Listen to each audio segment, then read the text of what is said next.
Hello and welcome to Rajya Sabha Television's special coverage on the Economic Survey 2018. I'm Frank Pereira. With me is Pranjal Sharma. Before we decipher the Economic Survey for you with our panel of guests here in our studios at Rajya Sabha Television's office in New Delhi, let's first take a look at the big headlines for the day. President Ramnath Kovind backs simultaneous elections for Lok Sabha and state assemblies, calls for a sustained debate by all political parties on the subject in his address to the joint sitting of the two houses of parliament.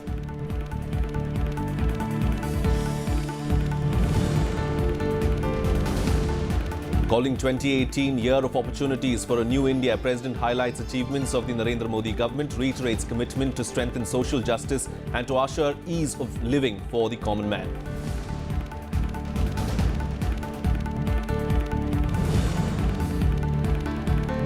Economic survey sees India poised to regain fastest growing economy tag, estimates growth rate of 7 to 7.5% in the fiscal year 2019, cautions policy vigilance on oil prices, need to increase agriculture productivity.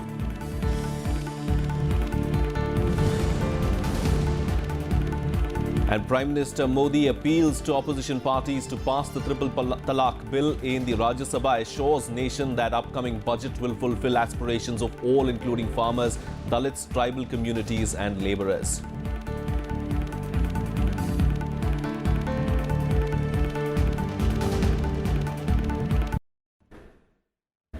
Pranjal, a big day today, leading up to the budget, of course, on February 1st. No question about it, Frank. I think it's also important because this could be the last full budget and the last effort by the government to lay out, not just lay out its economic policy, but also talk about what it has achieved in the last 4 years. And I think the economic survey has done a very good job of not just making an assessment of what has happened in terms of the growth pointers, but also said that this is the path ahead and this is the direction, and we have achieved certain milestones, but we have to move further. And there are very clear goals which have been set in each sector. So if you look at job creation or farmers' income, and I think that's what the government has done with a lot of clarity this time. Sure, indeed. We'll get into those details in just a bit. But before that, of course, Finance Minister Arun Jaitley tabled the Economic Survey in Parliament today. And the Economic Survey 2018 has estimated that the Indian economy will grow by 7 to 7.5% in 2018-19.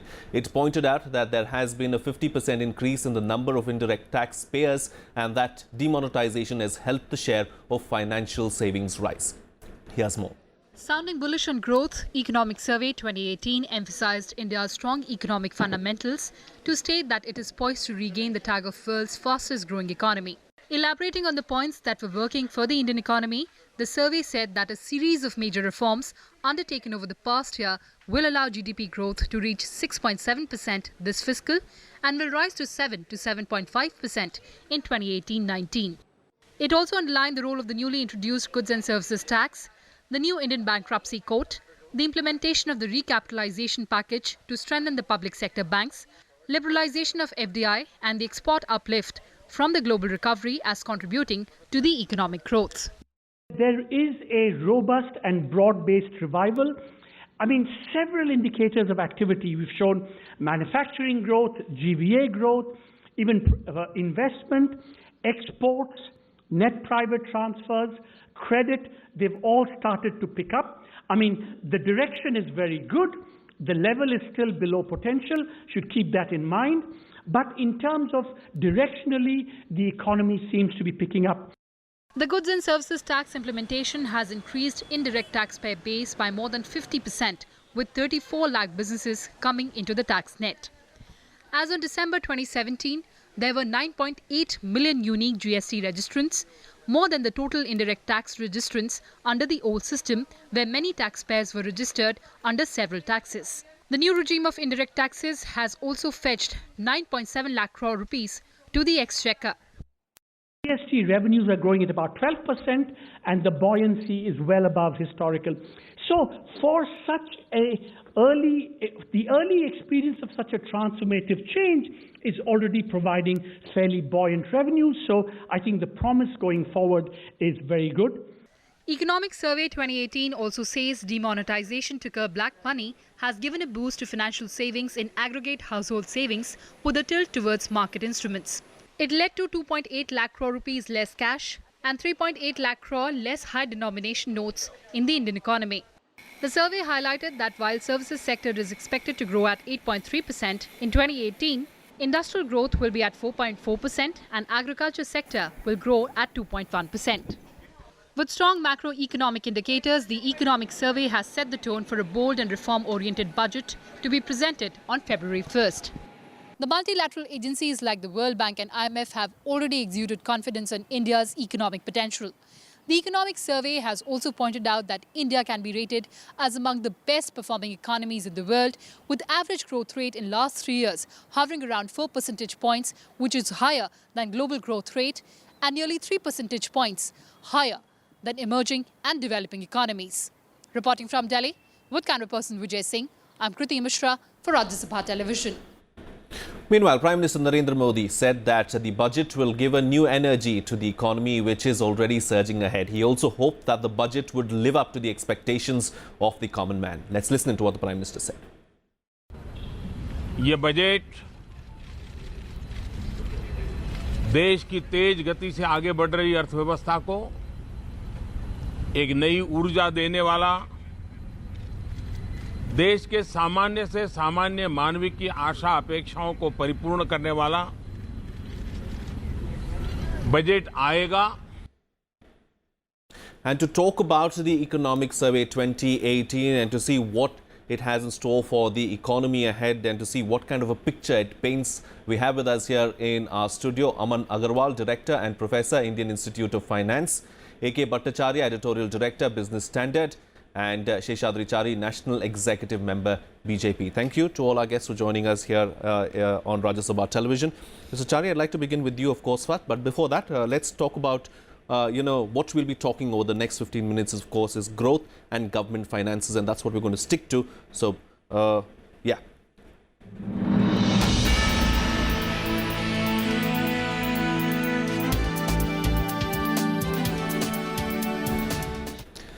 Mr. Chari, as far as the economic survey is concerned, what is the broad message that it sends out? Is it that the worst is over for the Indian economy?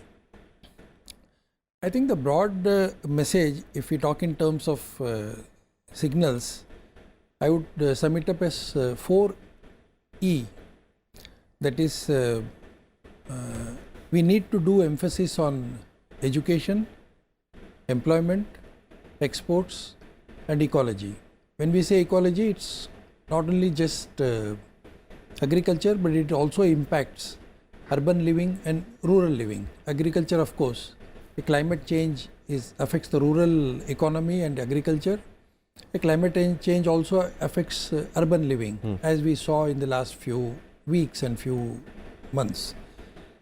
So there has to be an emphasis on this. This is the first time I think the Economic Survey has an independent chapter on science and technology. So science and technology's contribution is not just PSLV and sending spacecraft into the space.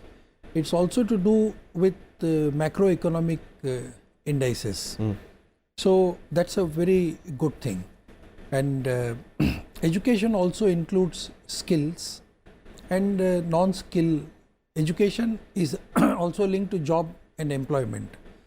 So if you look at the macro aspects of this economic survey, I think we are looking at a larger picture, keeping in view the fact that India is, after the US and China, India is the third largest growing economy, which can absorb a huge amount of capital influx, plus also develop as a country which is good at producing, manufacturing and consumption both at the same time. So this gives us a fillip for the third E, that is exports. But if you look at the growth pointers, one of the key issue has been the milestones which have been laid out today on different sectors.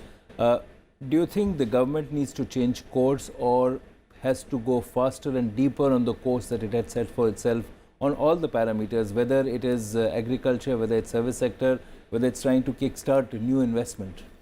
No, they see, if you look at it, the CSO figure of growth projection was different from the growth projection of economic survey. Yeah. So they are talking about 6.75 to 7, which means they are ready to walk the talk. But what is more important is there are going to be some dampeners. So the budget will have to prepare for those dampeners. The first dampener, of course, is going to be job creation and manufacturing sector. The second dampener is going to be input cost, as not only input cost as far as agriculture is concerned, but also the input cost as far as the oil price is We'll talk about the key challenges in just a bit, but let's now stick to growth for the moment. Mr. Bhattacharya, fiscal 2019, 7 to 7.5% growth. Is that achievable, and where do we see the growth coming from? Well, I mean, I think the survey presents two sides to this growth puzzle. At one end, it talks about the positives. On the other side, it talks about the areas of concern. On the positives, it talks about exports as an area which needs to really work on. And the other element is how to use the insolvency resolution process, the 4 R's, the recognition, resolution, recapitalization and reforms in the financial sector, and use that to release more investments into the system so that growth takes place. So this is the upside potential of the growth scenario, which is why there's a slight acceleration, not very much, from 6.75 to 7 to 7.75. So that's the upside potential.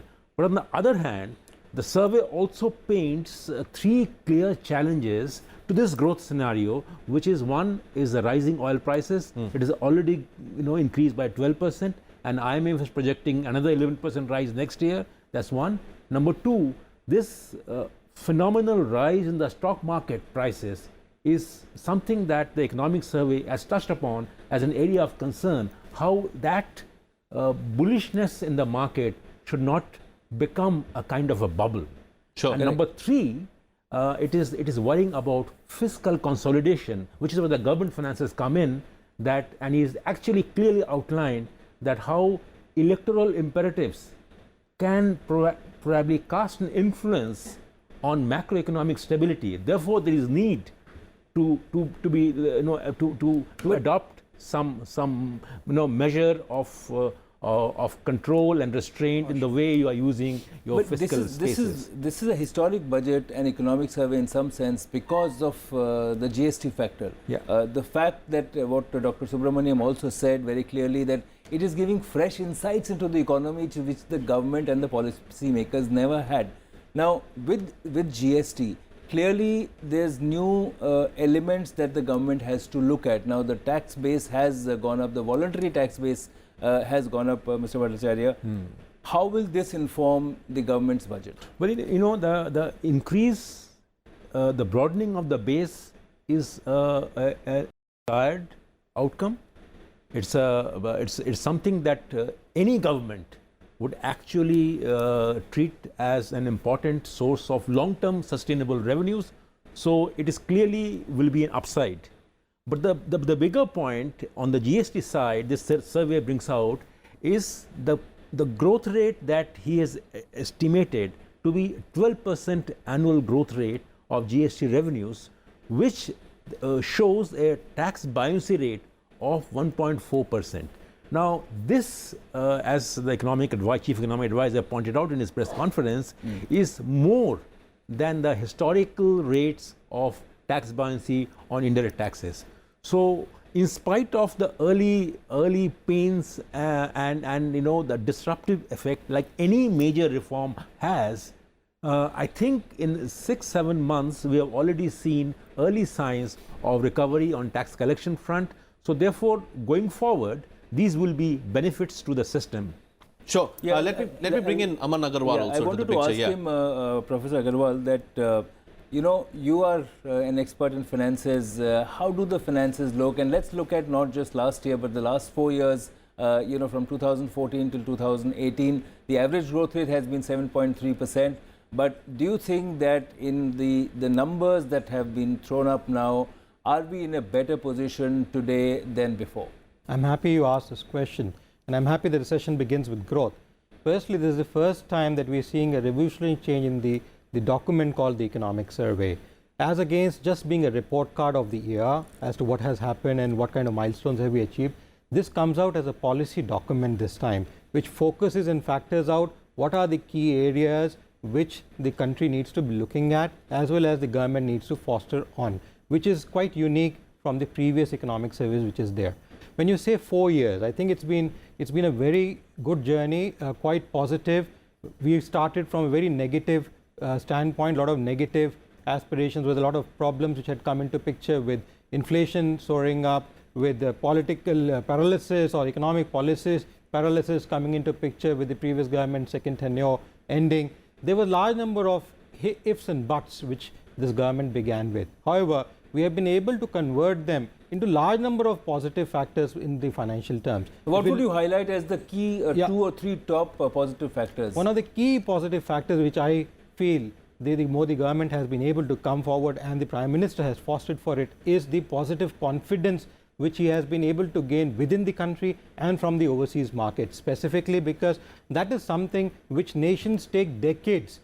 Take Japan, 20 years they not be able to do. United States 2017-7 onwards, they're still not able to come up despite having a huge history and strong flows for their own currency as well as for the country.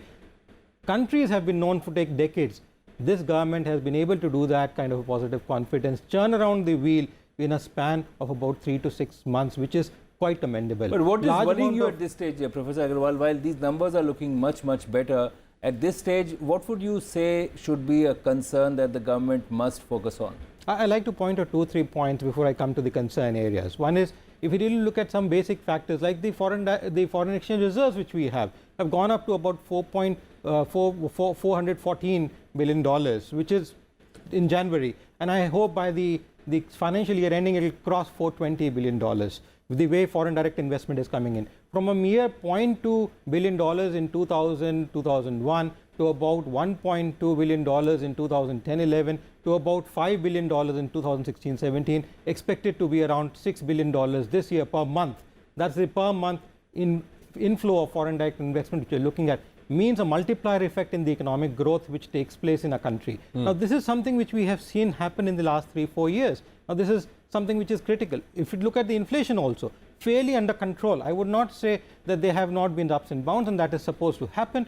But if you look at the kind of inflation which was there before, the buoyancy which used to be there because of the price rises which was taking place, because of the cash economy which was predominantly there, has completely subsided off. The money supply has been only 10% this year, as against 15, 16, 17% prior to this government coming into picture. Now, these are some of the factors which are critical. When we talk of employment growth itself, there are issues about that because employment is directly linked to the GDP growth. Certainly, we don't see that kind of momentum. But if we really look at the worldwide scenario, about 40 to 50,000 jobs being lost in almost every country every month. We are not seeing that kind of a job deprivation taking place in India. We are not seeing rebounds, extensive growths in jobs, but certainly there is no major falls, or at least stabilizing and then looking forward positive side with entrepreneurship and other skill development programs and other things in the revamping of Make in India program which has gone in. Yes, so from that perspective, it is good. The key concerns which have been highlighted, I believe, in the economic survey as well, which typically is on the oil prices per se, and also on that. Professor, we'll continue talking about oil prices in just a bit, but let's take the discussion forward now. Moving on from growth to the agricultural sector and the rural sectors, of course.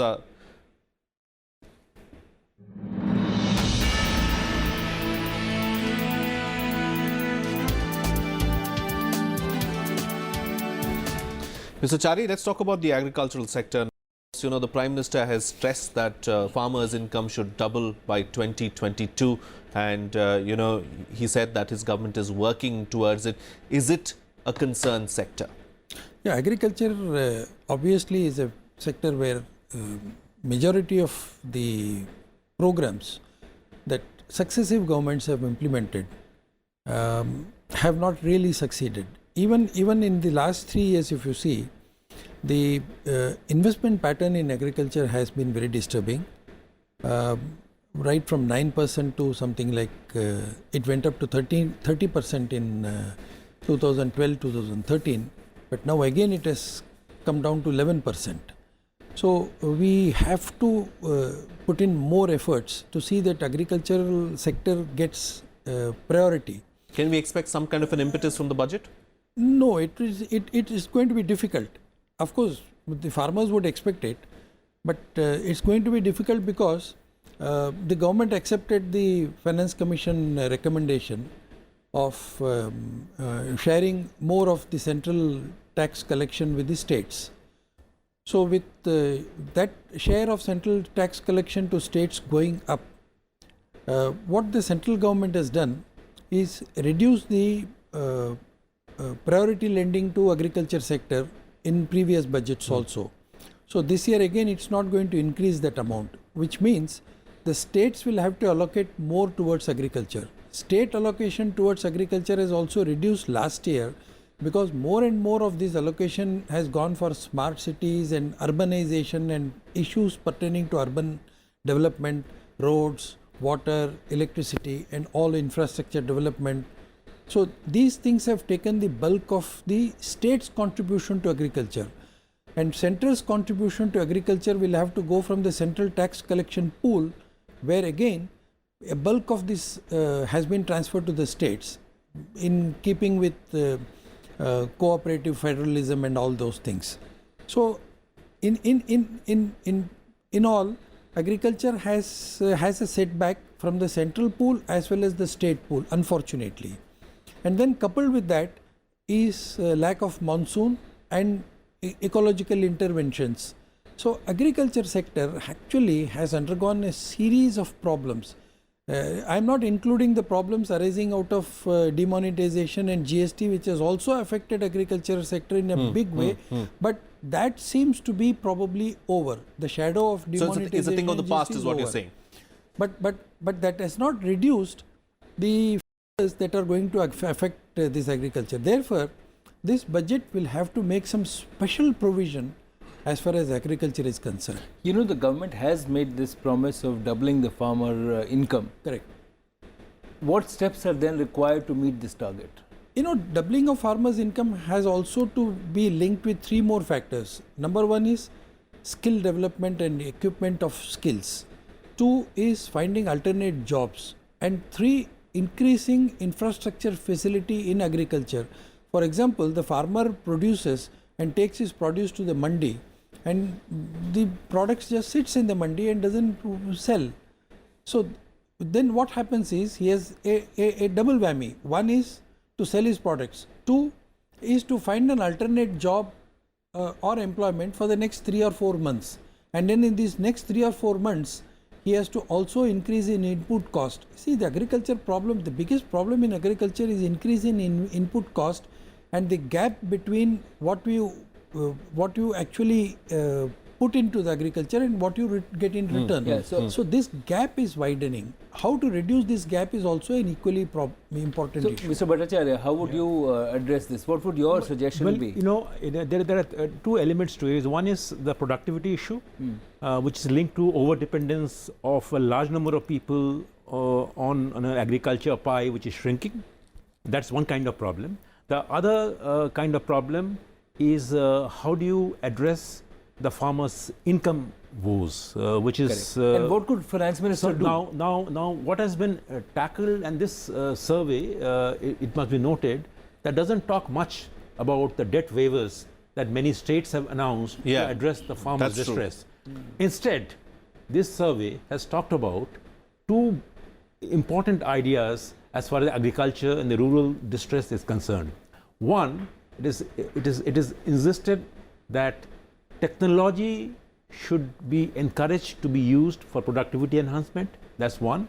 And another is trying to see if a direct income support scheme is possible instead of allowing probably debt waivers, which is actually a drain on the system.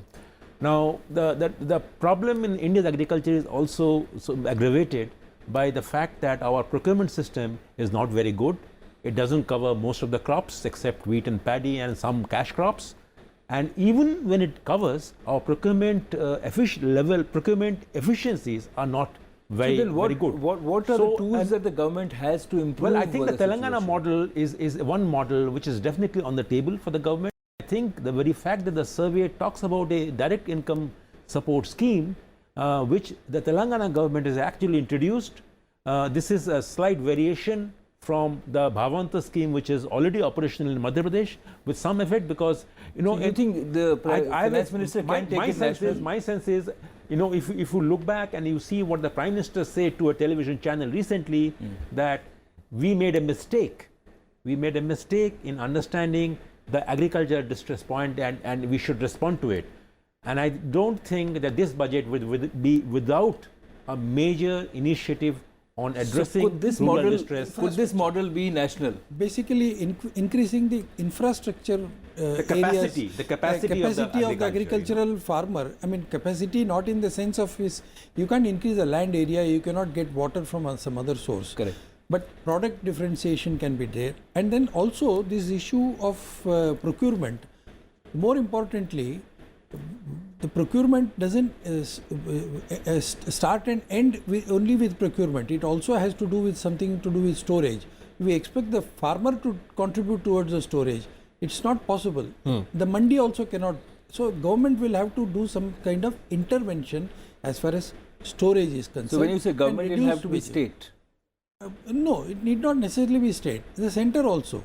With most of the programs going to the GST Council, I think the center can have certain other incentives for those who create this kind of storage facility for the farmers, for the agriculture sector, which also should include all other forms of agriculture, not only just paddy and wheat as we mentioned, but fruits, horticulture and every other form. These are the areas which can really provide that much talked about double job system, increasing job and increasing and going into processing will help in a big way, because processing industry will also have to, and that again caters to a very large extent to the not only to the agriculture sector but also to manufacturing and also to exports. Okay, sure. We'll continue talking about all these things as the program goes along. But before that, of course, the Economic Survey has recommended that the budget should be pragmatic and not aim for extreme fiscal targets. It has also signaled that there are pressures that have to be addressed, such as oil prices in a pre-election year. Among the obstacles to growth, the Economic Survey finds raising investment more significant than raising saving. It also points out that direct tax collections by states are significantly lower than those by counterparts in other federal countries. We see now that there is a robust and broad-based revival. I mean, several indicators of activity. We've shown manufacturing growth, GVA growth, even investment, exports, net private transfers, credit. They've all started to pick up. I mean, the direction is very good. The level is still below potential, should keep that in mind. But in terms of directionally, the economy seems to be picking up quite nicely, quite robustly, and that's what's happening now. Another key concern, according to the Economic Survey, is the constant surge in the oil prices. In this regard, it says the first 3 quarters of 2017-18 oil prices have been 16% greater in dollar terms than in the previous year. In this regard, it calls for policy vigilance in the coming year if high oil prices persist or stock prices correct sharply. If oil prices remain at current levels, I think there will be challenges. We know a rule of thumb, every $10 increase in the price of oil, GDP growth comes down by about 0.2 to 0.3%. The current account deficit will deteriorate by about, again, 0.4 percentage points of GDP, $10 billion. Inflation will be higher also by about 0.2, 0.3%. So I think we need to watch oil prices very carefully. The Economic Survey 2018 highlights agriculture, education and employment as the focus areas in the medium term. On agriculture, it says that raising farm productivity while strengthening agricultural resilience is a priority area. It pegs agriculture growth in financial year 2018 at 2.1%, while the industry growth for financial year 18 likely to be 4.4%. I think that in some ways, my own view is that the government doesn't have to do anything new and radical, etc. Just, finishing what it has started already would be, I think, a very ambitious and a very fantastic agenda to complete. Supporting agriculture, because we know there are stresses in the agricultural sector, which are described in the economic survey. Stabilize the GST. I think that we need to stabilize GST because export refunds, compliance, revenue will still have to be achieve an equilibrium. On the employment front, the service says that finding good jobs for the young and the increasing workforce, especially for women, is a huge challenge. On education, it says the priority has to be to create an educated and healthy labour force. One of the new things we say in this, which I don't think has been pointed out enough, is that we know that the sex ratio in India is highly skewed. If you go to Punjab, Haryana, you'll see it. But there is a different and maybe deeper phenomenon of son preference, which we call son meta preference. And you can get at that not by looking at the sex ratio at birth, but by looking at the sex ratio of the last child. Is the last child more male than female? And what you find is that in India, it's very striking. You look at the difference between the top two charts. That's the sex ratio. If it's the last child, skewed towards males. If it's not the last child, more females. So it's really quite striking. And that's not true of a country like Indonesia and many, many other countries. According to the survey, policy recipes for the coming year will include a huge support to the agricultural sector, stabilizing GST, privatizing Air India, and creating an ecosystem for the new insolvency and bankruptcy process to resolve the bad loan problem in the banking sector. The economic survey says that the government has given utmost priority to social infrastructure like education and health to ensure inclusive and sustainable growth. Even the Swachh Bharat Abhiyan has contributed greatly in improvement of health indicators in rural India. However, child and maternal malnutrition continue to be the most challenging risk factors. Reporting from Delhi, with camera person Vijay Singh, I'm Kriti Mishra for Rajya Sabha Television. Well, let's not talk about the social sector and welfare spending.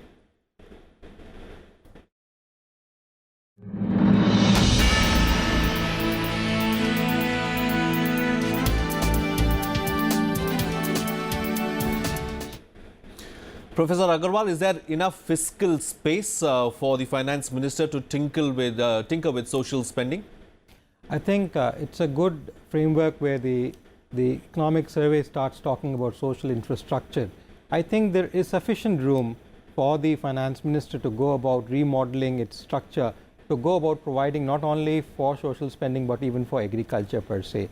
And more there, which is required both in agriculture and social spending, is actually empowering. This country has grown with the societal base.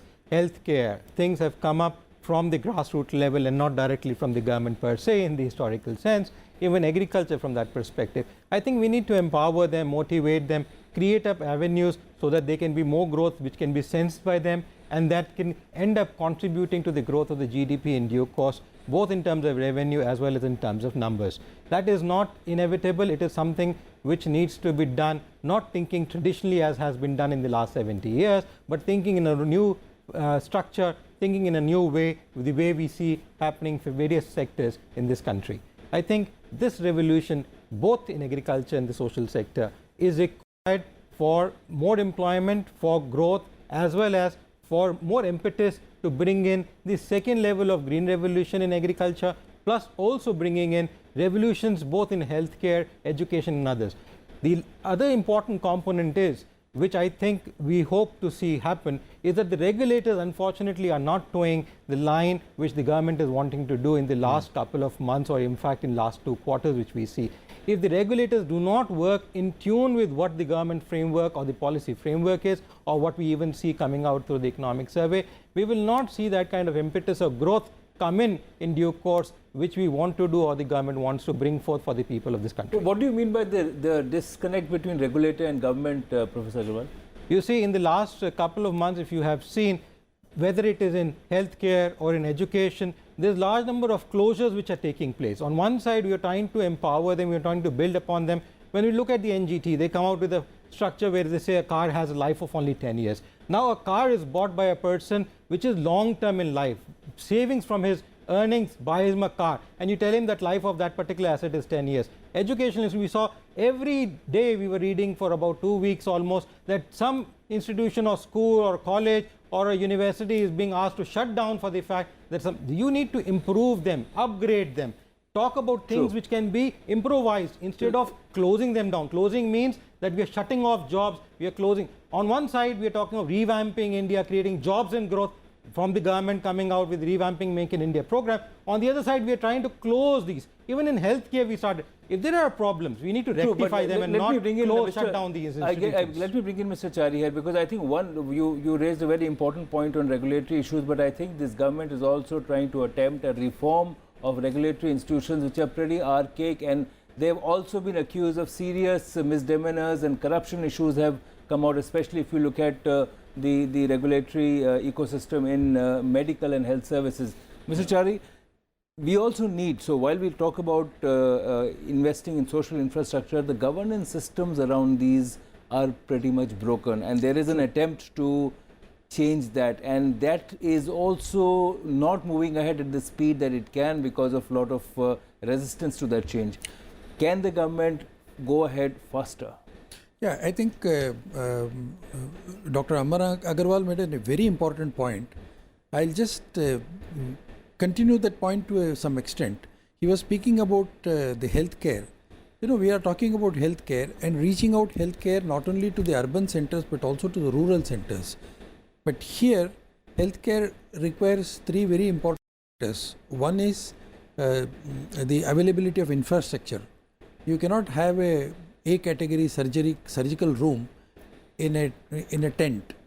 So you need infrastructure. You need people to perform all these things. That is doctors and paramedical doctors, paramedical personnel. And today, to start a medical college is almost trying to teach a 90-year-old person to perform yogasana. So it's absolutely impossible.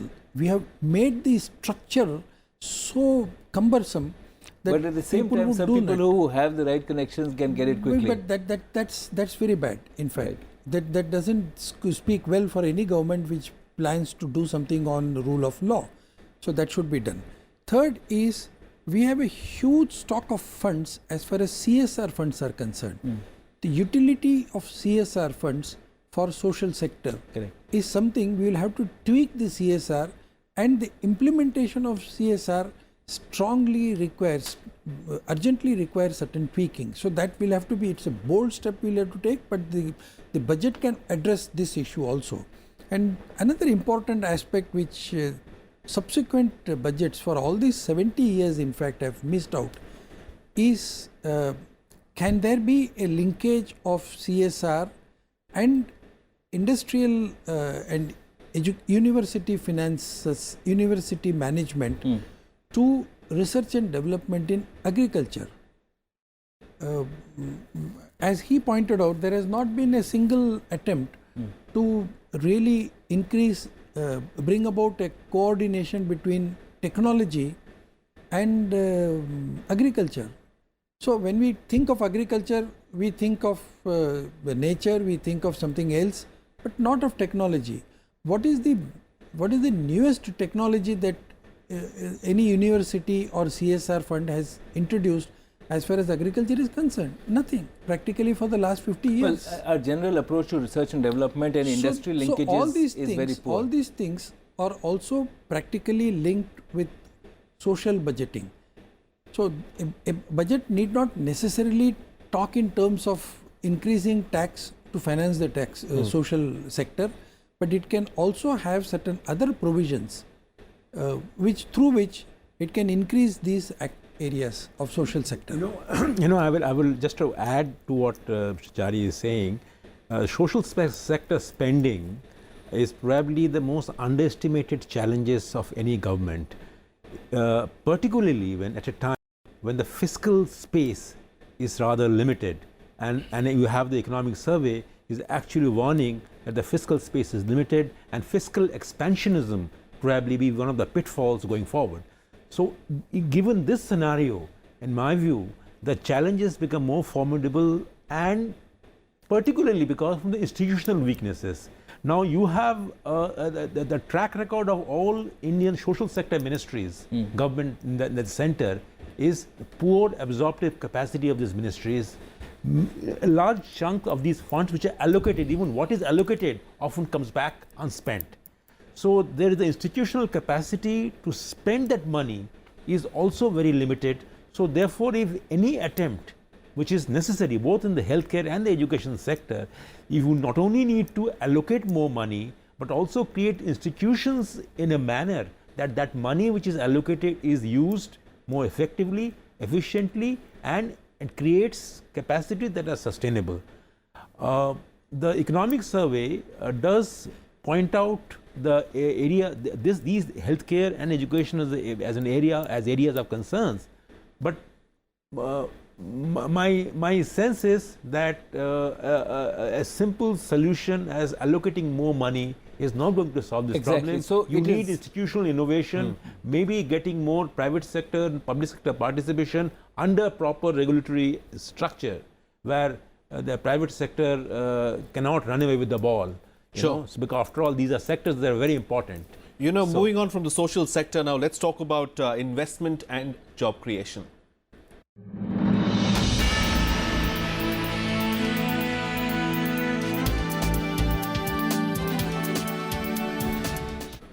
Professor Agarwal, you know, the government in the recent past has been criticized, you know, for not creating enough number of jobs. You know, there was a mantra that was coined by several people in the opposition saying jobless growth is what several members in the opposition called it, you know.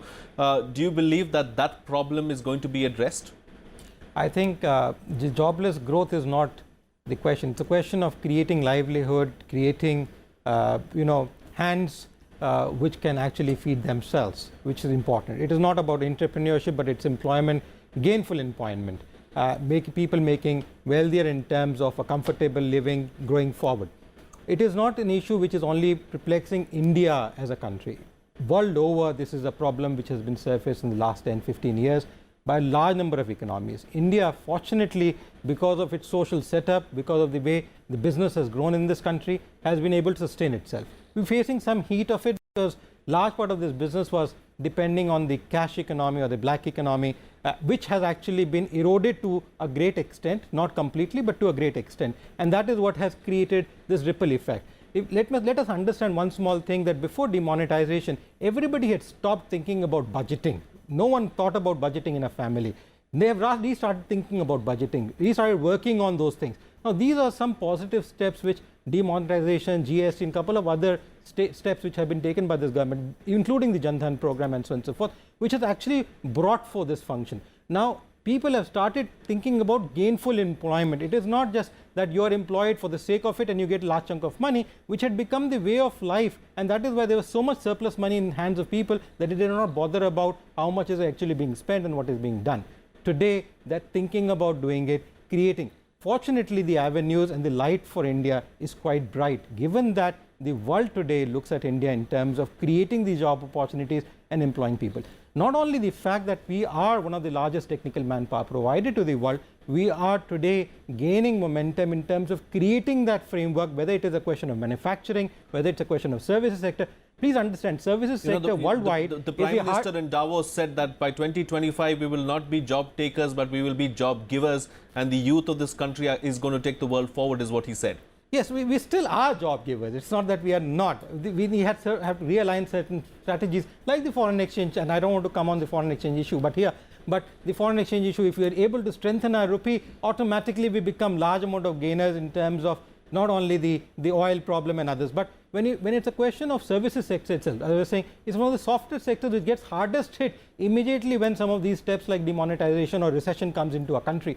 Despite that, we have seen about 8.3% growth. I think the statistics is talking about it, telling us subtly as to what is going on, the way the informal economy is moving into the formal economic framework through the GST and other framework. Now, these are steps which are in the right direction and correction to build a stronger country and a stronger economy. Please understand, jobs do not grow like industries which are set up in a day or two. It takes time before it comes into place. No, but the I think policy it's an framework is important put point, into place. Professor Agarwal, what you talked about, it's I think the government framework also has to move from job creation to creation of livelihood. And I was at Davos, Mr. Chari, and I saw the way that foreign investors were very keen to look at India, and they really see India as a place where investment is really going to work. At the same time, the challenges of ensuring that fresh investment leads to job creation and the traditional employment, I think we have to look at that debate very carefully. Yeah. Entrepreneurship has to be encouraged at a level. Do you think that while the institutional frameworks of Mudra and Jan Dhan, etc., are helping in that cause, what else can be done to ensure that job creation or at least livelihood creation, whether in informal or informal, even the difference between that is reducing, what can be done? No, the government is, if you see the last 2 or 3 years, the government has slowly moved from job creation to from mere employment creation instead of concentrating on that to entrepreneurship creation. And livelihood. So, livelihood. So, that is why the Prime Minister speaks about giving more emphasis to the farm laborers and utilization of their time and availability for increasing their income during the non-agriculture period, which is a large one. In nearly 60% of the farm people engaged in farms are engaged only for 5 to 6 months. The rest of the time, their time is wasted, their skills are wasted. But this has to be increased. But merely giving them skill is not enough. You will have to link their skills and products to the market. So from agriculture, from the land to the market has to be created. But the problem is we should not look at investment as a direct result of jobs. Merely investment does not increase jobs. Correct. We saw it because 52% of the contribution to GDP was from the service sector, which had maximum investment and maximum exports, but it did not create jobs. It's and also one because industry going down took away almost 3,000 to 4,000 people as far as the back office operations were concerned. We haven't discussed, Mr. Chari, about the role of technology with the fourth industrial revolution, automation and artificial intelligence. That job creation that you anticipated vis-a-vis the investment is going to be lesser. So the formal sector's ability to create jobs is going to be limited. So see, ultimately there are only 2 major sectors that we are talking about which creates huge job opportunities. One is agriculture and another is real estate. 80% of the real estate provides 80% of the job creation in real estate belongs to the unskilled laborer.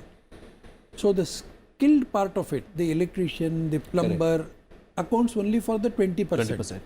And this 20% has to be retained. So merely investment in real estate or mere investment in agriculture itself is not going to create that kind of a job. Sure. Yes, Mr. Bhattacharya. Yeah, I think the job challenge is, to my mind, is real and it is underestimated. I mean, to say that this country doesn't have a job problem is to not to recognize the reality. I will just cite 3 reasons. I mean, one is that to create jobs as see it as livelihood is to underestimate the importance of job, because I think this country doesn't lack jobs. It lacks quality jobs that gives you a means to lead a quality life. So you need to focus on quality jobs. Number 2, just by formalizing an informal job, you don't create new jobs. You create new jobs for the data system. So that's number 2. Number 3, as long as your manufacturing sector is growing at half the rate of what it was growing in the previous year, I don't think we can see jobs to be created. Number 4, unless your exports revive and reach a level of double-digit growth. Remember when we had seen the jobs growth, our exports are doing 20% annually. Yeah. Today, your exports are growing at 3 to 4% even, and they have just begun to pick up. So in my view, and fifth is the artificial intelligence and technology that you are referring to, which is also may have killed one kinds of job and creating new kinds of jobs. Correct. So therefore, there is need for education and skilled education to take care of this. So there are 5 big issues in the job sector, and the economic survey, the last point I would make, is makes a very good beginning in outlining that the formal sector job actually today accounts for 51% of non-farm laborers. Now we need more such data, because it's only through data that you will recognize the job challenge little more clearly, and without proper data, the surveys have actually, labor surveys have become fewer and far between. And so I think it's very important. Solutions. So optimal solution. You know, you did so it's mention, very important. You did mention about industrial growth and manufacturing growth. Can we expect some kind of an impetus in the budget? Well, I think that the budget has to recognize this, MSME sector will have to be taken care of. They are the ones who create jobs. You have the Make in India program will have to be given a boost, because it is only through Make in India that you can actually not only help exports but also create jobs. So I wouldn't be surprised if there is at least a package of measures to help the MSME sector in particularly, which have been hit somewhat by the last few GST as well as we will have demonetization. To recreate.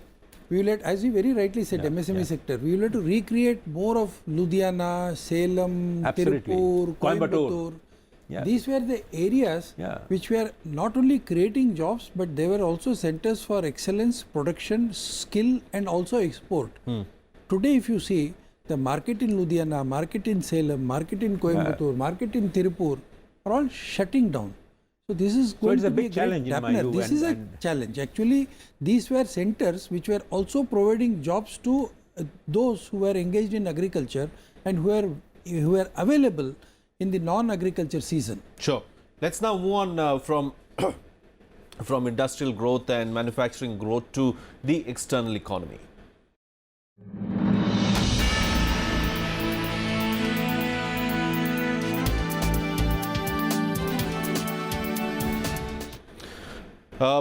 Professor Agarwal, you know, Mr. Bhattacharya was just mentioning that exports have started picking up, and we've seen an upward trend as far as exports are concerned, but still not as expected is what he's suggesting. He wants to see 20 to 25% growth in exports. Will we see that, and what kind of an impetus can we expect from the finance minister for this? Yes, you see, when it comes to external sector, I think internationally India has been on the high-flying edge when compared to different countries around the world, whether it is the World Economic Order coming out, the Modi is coming out with ratings or things like that. When it comes to export, please understand the world, large part of the world into recession, where they do not have money to buy things. So why are we looking at that component which is actually completely flexible in nature, not inelastic, completely elastic in nature?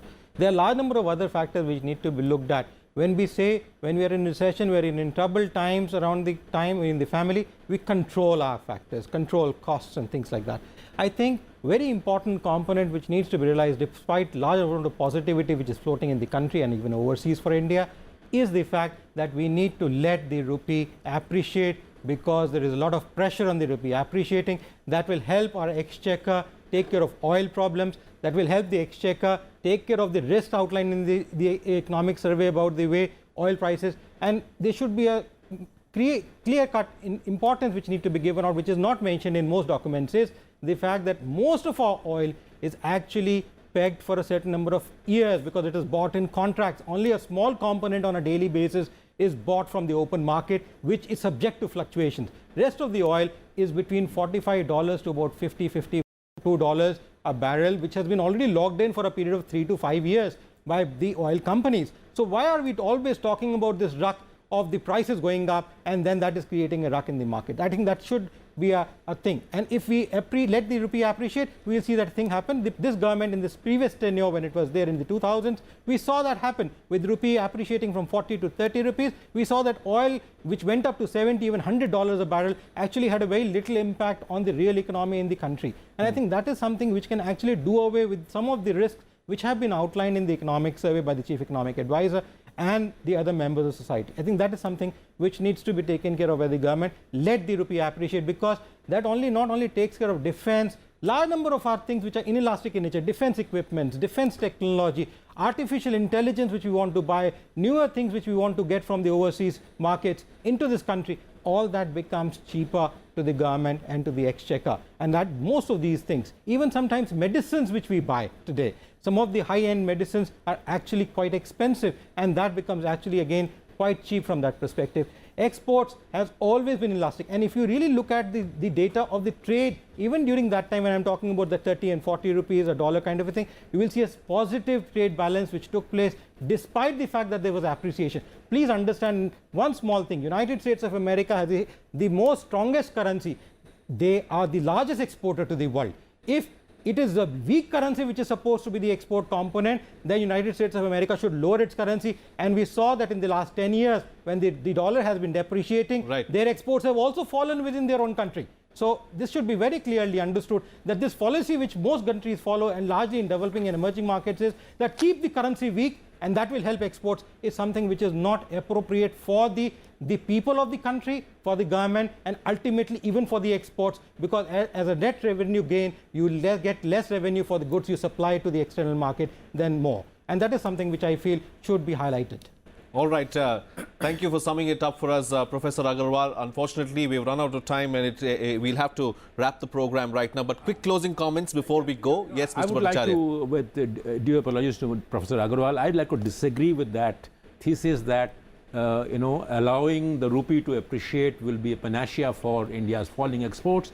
I think quite to the contrary, it will not only kill export but also kill India's Make in India program, because the associated problems of allowing easy imports is exactly what has happened in the last couple of years, where you have actually seen imports being flooded into the economy. So therefore, you have to take a measured response, not just make sure that the rupee finds its true competitive value with regard to India's partners, plus cost of doing business needs to be addressed, because the cost of money is still very high, and state level reforms is something that we underestimate.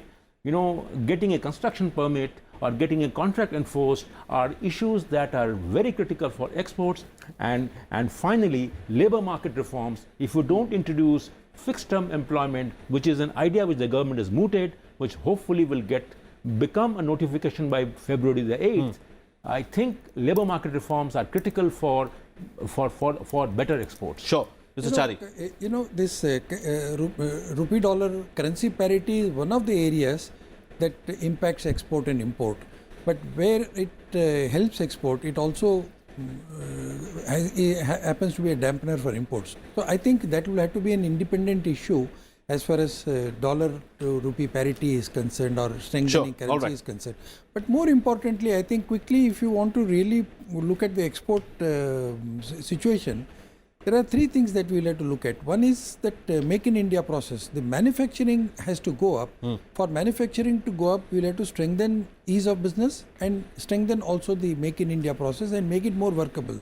Secondly, in spite of being a weak currency, we are not looking at markets where Indian rupee is stronger. For example, the East. Yes. The Chinese exports went marginally up, not in the US or in European Union, but in the countries which we talk of Look East policy. So this Look East, Act East will be a great impetus for us as far as export is concerned. So we should not consider export doesn't include only US market or European market. Export also includes Bangladesh, Pakistan, Sri Lanka, the SAARC countries, the BIMSTEC countries, and there is a huge amount of market in these countries where Indian rupee is much stronger compared to those economies. Mr. Chari, I'll have to cut it short there. We have to wind up the show right now. Thank you, Mr. Chari, A.K. Bhattacharya and Aman Agarwal for joining us on the program and putting things into perspective for us.